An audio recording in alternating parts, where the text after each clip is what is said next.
Au premier temps de l'automobile, Henry Ford, un spécialiste de la question, disait cyniquement « Tout un chacun aura désormais une automobile de la couleur qu'il veut, à condition que ce soit du noir. » C'était le temps où les gens, automobilement parlant, s'habillaient volontiers d'uniforme. Pour les constructeurs, c'était le bon temps.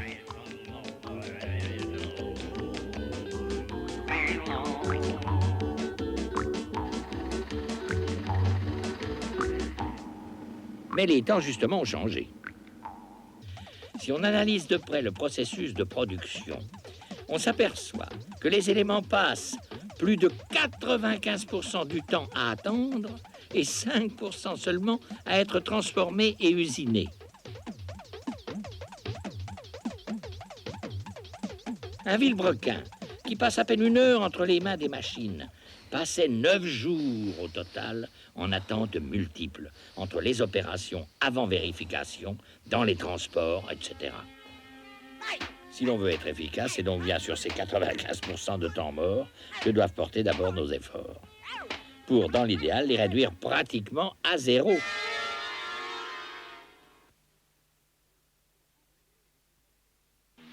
Concentrer des électrons, un certain Thalès de Milet, à une époque assez reculée, savait déjà le faire, ce qui lui permettait de constater que cela attirait d'infimes particules. Mais ce n'est pas la peine de remonter à Mathusalem.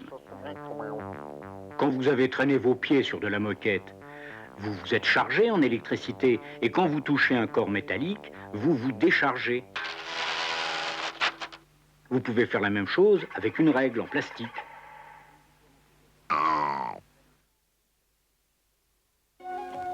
Je crée une entreprise. Puisqu'on nous économise, vous serez actionnaire. Je veux dépenser tout de suite mon argent.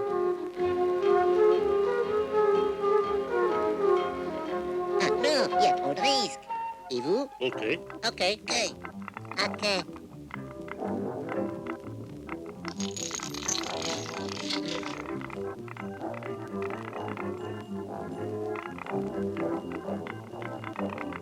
J'achète l'usine, des machines.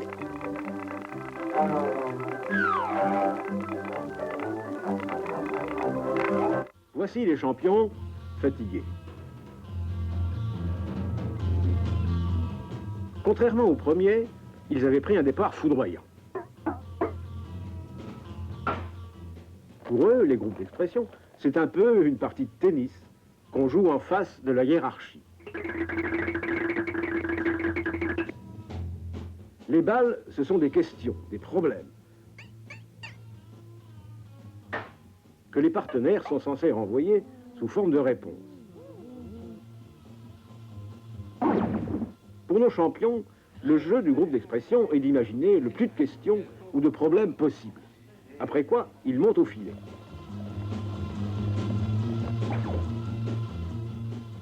Mais ceux d'en face ont à peine eu le temps d'étudier une seule question que déjà les champions préparent leur balle pour le deuxième set.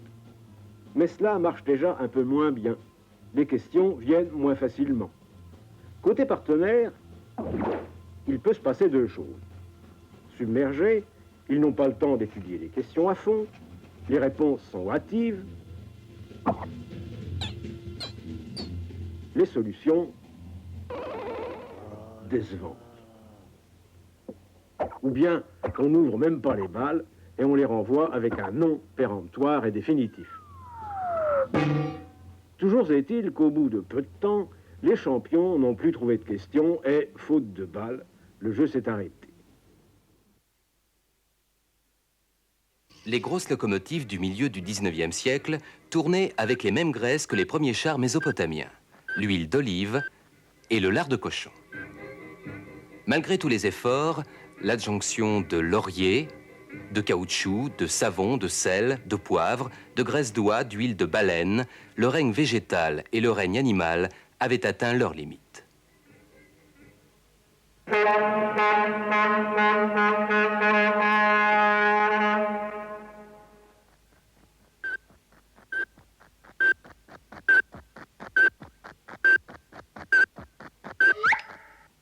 Le forage des premiers puits de pétrole fut le départ d'une production abondante qui, soutenue par une recherche scientifique enfin appliquée à la lubrification, allait alimenter le monde entier et participait d'une manière décisive à l'épopée technique du XXe siècle. Je vous passe les nuits de calcul, les mécaniques subtiles qu'il fallut inventer pour aboutir à ce second prototype ancêtre de notre machine à vapeur dont voici le principe. Quand le piston grand P est arrivé en haut, le robinet petit r est ouvert. La vapeur qui a fait son office est logée dans le récipient annexe grand R, que vous voyez ici.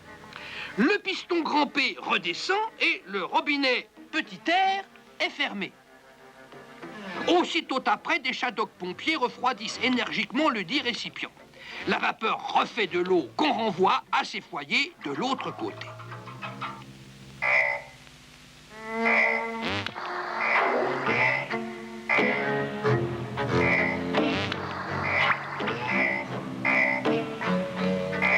Mais les shadocks-pompiers, de naturel assez fainéants, avaient cru trouver une bonne idée. Ils s'étaient dit, mettons le récipient à refroidissement grand air dans un super récipient grand air prime, rempli d'eau froide une fois pour toutes. Au début, cela marchait, mais au bout de très peu de temps, cela se mettait à marcher bien moins bien.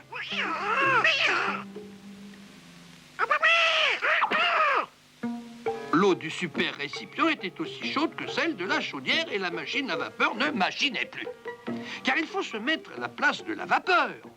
Elle veut bien refaire de l'eau quand on la refroidit. Mais si elle se refroidit, l'eau qui la refroidit se réchauffe. Il n'y a pas de mystère. Rien ne se perd. Les Shadocks le disaient bien.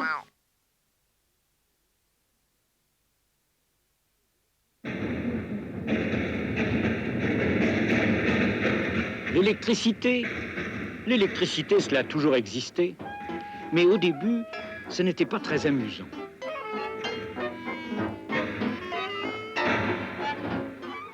Les gens croyaient que là-haut, dans le ciel, il y avait des mines à électricité avec un sale type qui leur lançait des éclairs.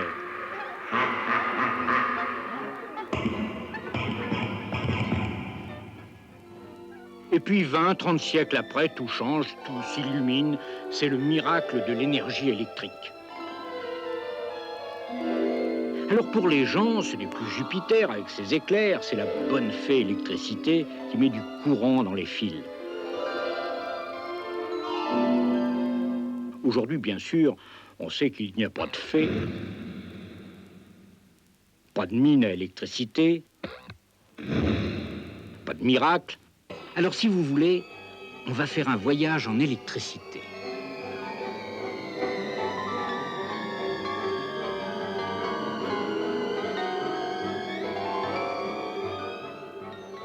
Exporter devient plus indispensable que jamais. Il n'y a pas d'autre solution pour payer l'énergie et les matières premières que la France n'a pas. Il n'y a pas d'autre solution pour faire tourner les entreprises françaises, sauver l'emploi et maintenir le niveau de vie.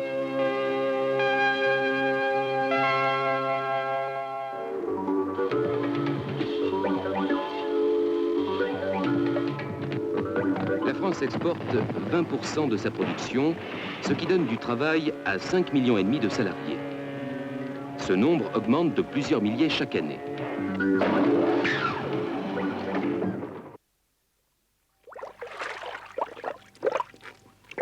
Au bout d'une dizaine de jours, les nymphes se transforment en adultes au ventre plat.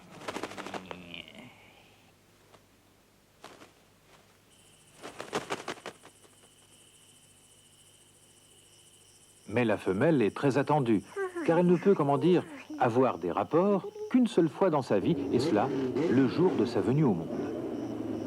Une nuée de mâles attend avec l'impatience que l'on peut imaginer la naissance de la femelle.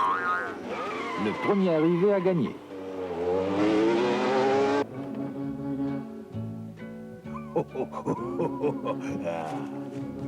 Les spermatozoïdes vont se loger dans une pièce réservée, la spermathèque, où ils vont attendre l'arrivée des ovules. Mais ces ovules ne peuvent venir que si la femelle a pris son repas sanguin, c'est-à-dire si elle a piqué et aspiré du sang. Et 2 jours plus tard, l'ovule se présente à la porte de la spermathèque. Les autres attendront le prochain ovule.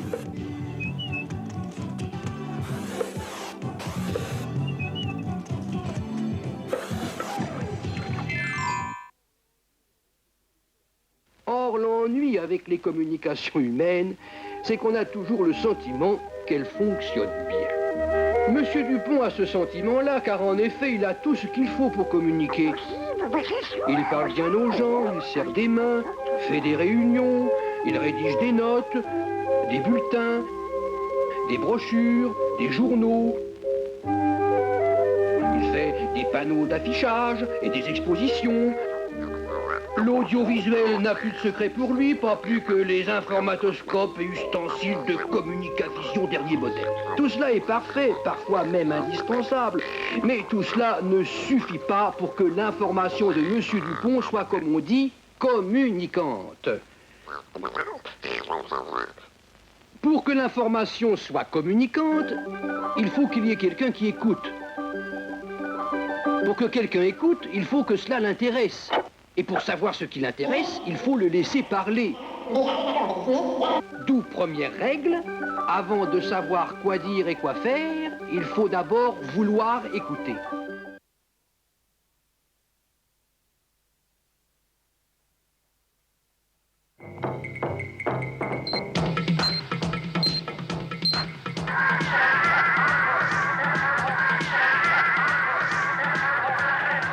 Pour gagner, ils doivent être très performants. Et le rester sur une longue période.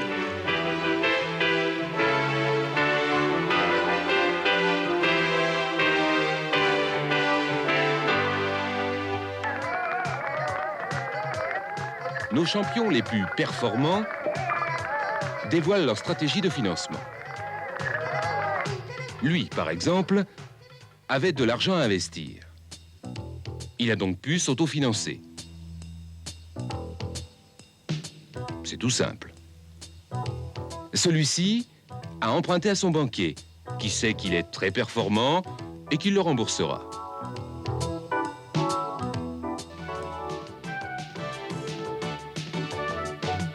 Pour les entrepreneurs champions, il y a toujours une bonne solution au financement sur la piste de l'électricité. Toujours est-il que tout un chacun pouvait demander au grand squircateur la recette du canard à l'oseille, par exemple, ou l'horaire du prochain avion pour Matic Beach. Malheureusement, rentré chez lui, le Matic avait oublié la recette. Ou bien l'avion était déjà parti. Télématic, qui avait déjà inventé le téléphone et la télévision, dit que la solution, c'était de doter chaque Matic d'un mini-squircateur individuel relié au squircateur central, de sorte qu'on pourrait interroger le grand squircateur de chez soi sans se fatiguer. C'est ainsi que chaque foyer Matic fut doté d'un mini-squircateur individuel. Mais c'est étrange, que se passe-t-il? Oui, les matiques fuient. Les matiques fuient car voilà que sortent des écrans des créatures bizarres et menaçantes. Chez les matiques, c'est la panique. Seul Dogmatique rit cyniquement et savoure sa vengeance. Car c'est lui, vous vous en doutez, qui a piraté le grand Squircateur. Mais comment?